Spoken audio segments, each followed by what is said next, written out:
नमस्कार विद्यार्थियों, जोबनेर पीजी महाविद्यालय ऑनलाइन क्लासेज में आपका फिर से स्वागत है। आज हम बीएससी पार्ट फर्स्ट में cell biology genetics and plant breeding में एक नया टॉपिक लेके आए हैं। पैरामीशियम में कप्पा कण। पैरामीशियम में कप्पा कण किस प्रकार से व्यवस्थित होते हैं और पैरामीशियम में कप्पा कणों की उपस्थिति क्या दर्शाती है। क्या पैरामीशियम में जो कप्पा कण हैं वो अपनी लाभदायक गतिविधियां करते हैं या हानिकारक गतिविधियां करते हैं, और पैरामीशियम के कप्पा कणों के कारण उनसे उत्पन्न होने वाली आने वाली जो पीढ़ियों में उसके परिणाम स्वरूप क्या रिजल्ट अपने सामने आते हैं, उसके बारे में विस्तार पूर्वक चर्चा करेंगे आज के कालांश में। तो सबसे पहले हम बात करते हैं पैरामीशियम में कप्पा कण होते क्या हैं।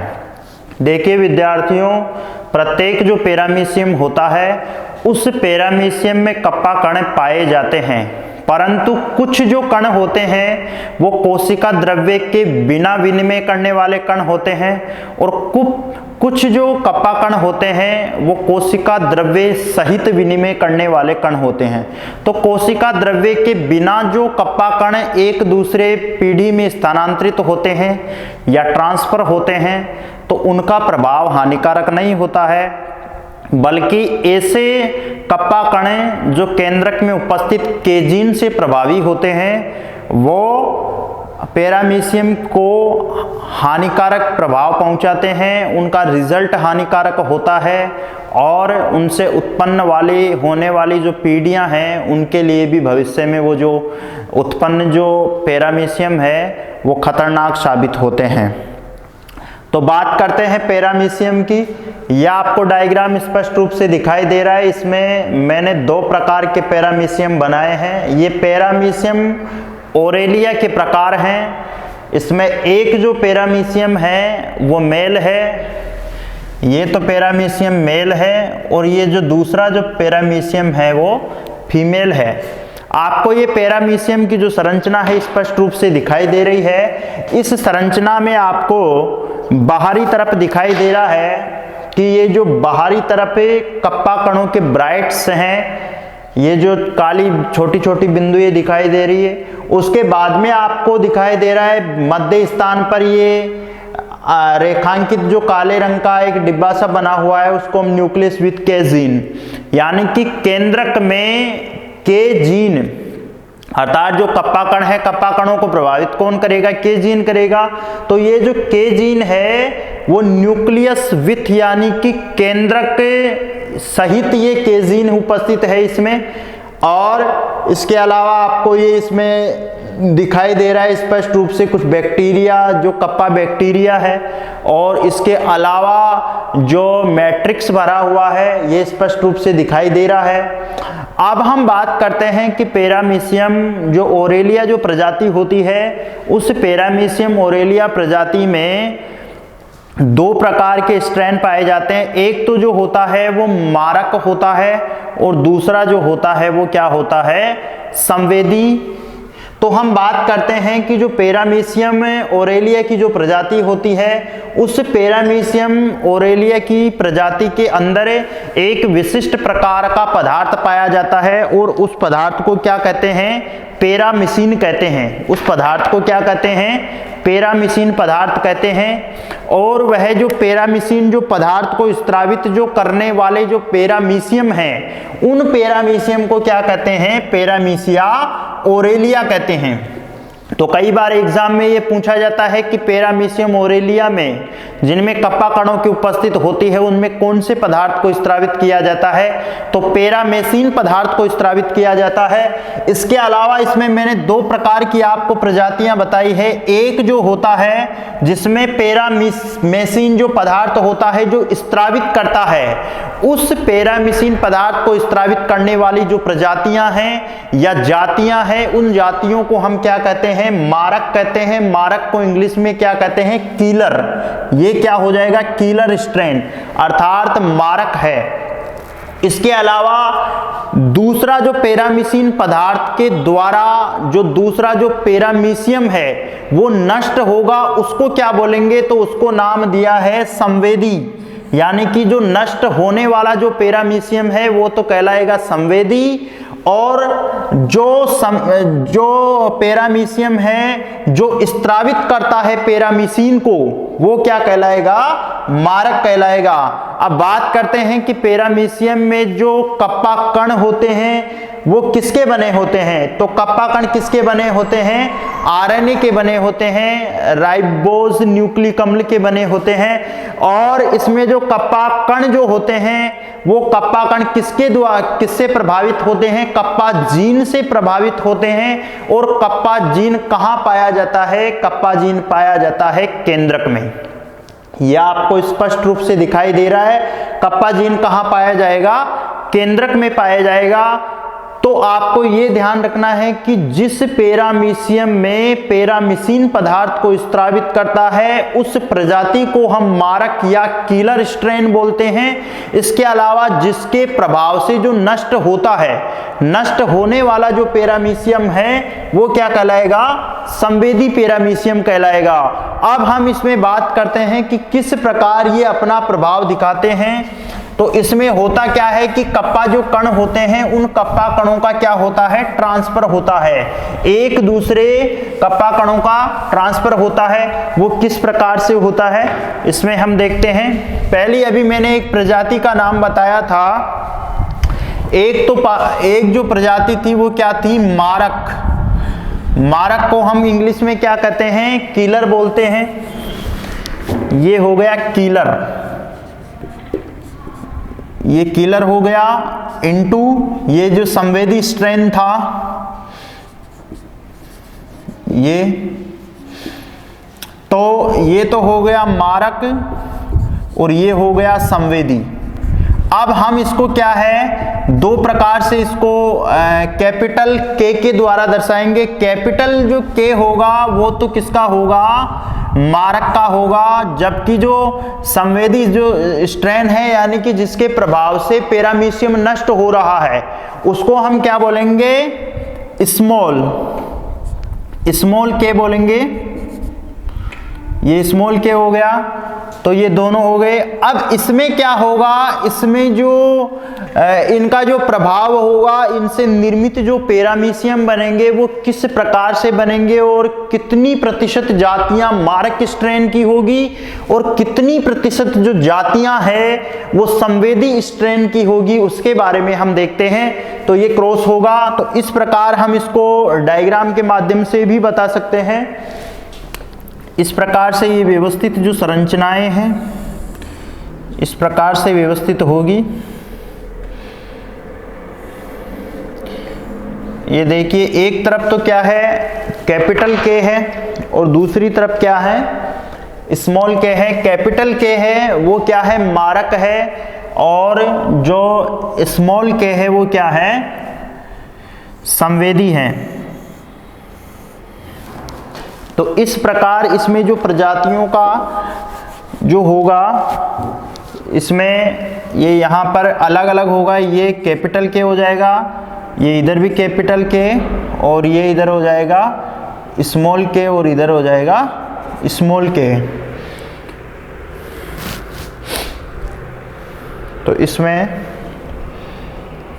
ये कैपिटल के हो जाएगा, ये स्मॉल के और ये कैपिटल के और ये स्मॉल के। इस प्रकार देखिए ये व्यवस्था होगी।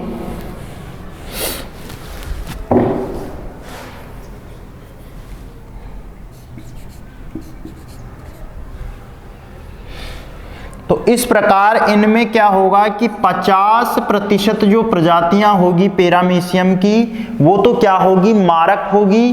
50% जो जातियां होगी वो क्या होगी? संवेदी स्ट्रेन की होगी। फिर 50% जो जातियां होगी वो मारक की होगी और 50% जातियां होगी वो क्या होगी? इसकी संवेदी स्ट्रेन की होगी। इसमें आप लिख सकते हो 50% जो जातियां हैं वो मारक की हो गई और 50% जातियां हो गई वो क्या हो गई? संवेदी हो गई। ये फिर पुनः ये क्या हो गई? मारक और ये क्या हो गई? संवेदी हो गई। तो कहने का मतलब क्या हुआ कि इसमें 50% जो जातियां होती है वो मारक होती है, 50 संवेदी।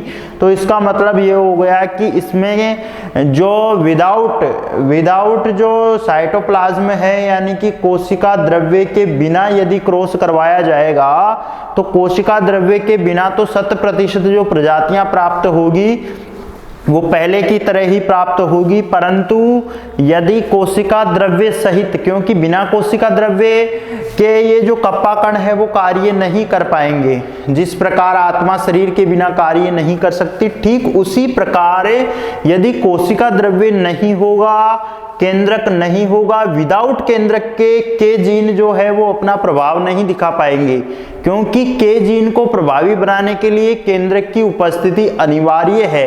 तो इसके बिना ये जो कप्पा कण है वो अपना प्रभाव नहीं दिखा पाएंगे, और नहीं दिखा पाएंगे तो आने वाली या जो निर्मित जब इनमें कंजुगेशन होगा, संयुग्मन की प्रक्रिया होगी, जब मेल पैरामीशियम और फीमेल पैरामीशियम दोनों पास पास आएंगे और उनमें कंजुगेशन की जो प्रक्रिया होगी, संयुग्मन की प्रक्रिया होगी, तो संयुग्मन की प्रक्रिया के दौरान यदि कोशिका द्रव्य का विनिमय नहीं होगा तो उसमें किसी भी प्रकार का प्रभाव नहीं होगा, और उसमें चाहे वो कप्पा कण चले भी जाएं, यदि वो कप्पा कण ट्रांसफर भी हो जाएं तो उनका जो प्रभाव है वो नकारात्मक नहीं होगा, उनका जो प्रभाव है वो केवल सकारात्मक ही होगा। और प्रभाव के कारण जो संवेदी है, यानी कि जो पैरामीशियन पदार्थ को लेने वाला जो जाति है, उस पर किसी भी प्रकार का नेगेटिव प्रभाव नहीं आएगा।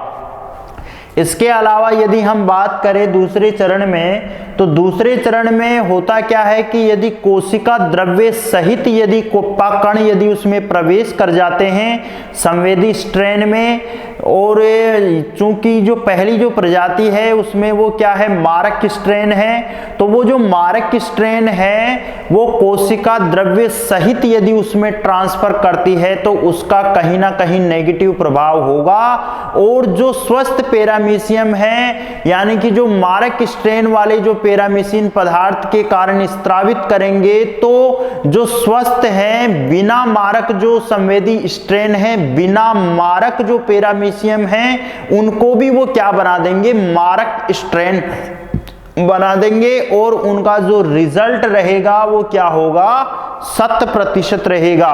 तो अपने को केवल इतना ध्यान रखना है कि यदि कोशिका द्रव्य के बिना कप्पा कणों यदि ट्रांसफर होते हैं एक पैरामीशियम से दूसरा पैरामीशियम में, यदि कंजुगेशन या संयुग्मन की प्रक्रिया के दौरान यदि वो ट्रांसफर होते हैं, तो उसमें किसी भी प्रकार का प्रभाव प्राप्त नहीं होगा, और सेम वैसी ही पीढ़ियां प्राप्त होगी जो हमारे पास पहले प्राप्त थी। जैसे मान लीजिए 50% हमारे पास मारक स्ट्रेन पैरामीशियम थे, जबकि 50% जो जातियां थी वो संवेदी थी। तो उनका बिना कोशिका द्रव्य के विनिमय के द्वारा यदि कप्पा कण ट्रांसफर किए जाएं संयुग्मन के दौरान, तो उनका जो रिजल्ट रहता है वो 50% मारक स्ट्रेन रहेगा और 50% संवेदी स्ट्रेन रहेगा। दूसरे चरण में यदि हम बात करें, उसमें क्या होता है कि यदि कोशिका द्रव्य सहित उसमें संयुग्मन होता है, मेल पैरामीशियम है, फीमेल पैरामीशियम है, दोनों पैरामीशियम है, उनमें दोनों यदि आसपास आएंगे, कंजुगेशन की जो प्रोसेस है वो पूर्ण होगी, और कंजुगेशन की प्रक्रिया के दौरान यदि कोशिका द्रव्य सहित यदि कप्पा कण ट्रांसफर होते हैं तो उनका जो प्रभाव होगा वो खतरनाक होगा, और इसके प्रभाव से जो मारक जो पैरामीशिया है, जो मारक स्ट्रेन जो है, वो जो संवेदी स्ट्रेन जो स्वस्थ पैरामीशियम होंगे उनको भी वो क्या बना देंगे, मारक स्ट्रेन बना देंगे। तो इस प्रकार इनका भी क्या होगा, इनका जो प्रतिशत होगा वो 100% होगा। जो स्वस्थ पैरामीशियम है वो भी मारक स्ट्रेन कप्पा कणों के प्रभाव के कारण वो क्या हो जाएंगे, नष्ट हो जाएंगे।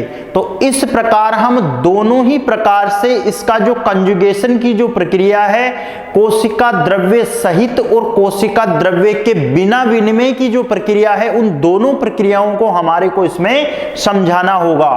अब हम बात करते हैं विश्वविद्यालय द्वारा प्रतिवर्ष पूछे जाने वाले प्रश्नों की। इस टॉपिक में किस प्रकार से प्रश्न बनेगा, इसमें एक शॉर्ट नोट आता है, वो 3 नंबर का आता है। संक्षिप्त टिप्पणी दीजिए। उस संक्षिप्त टिप्पणी में आपसे यह पूछा जाएगा कि पैरामीशियम में कप्पा कणों की आनुवांशिक वंशागति को समझाइए। तो उसके लिए हमारे को पहले पैरामीशियम का डायग्राम बनाना है। पैरामीशियम ओरेलिया में कप्पा कण कहां प्रेजेंट होते हैं, तो ये हमारे को ये प्रोसेस बतानी है।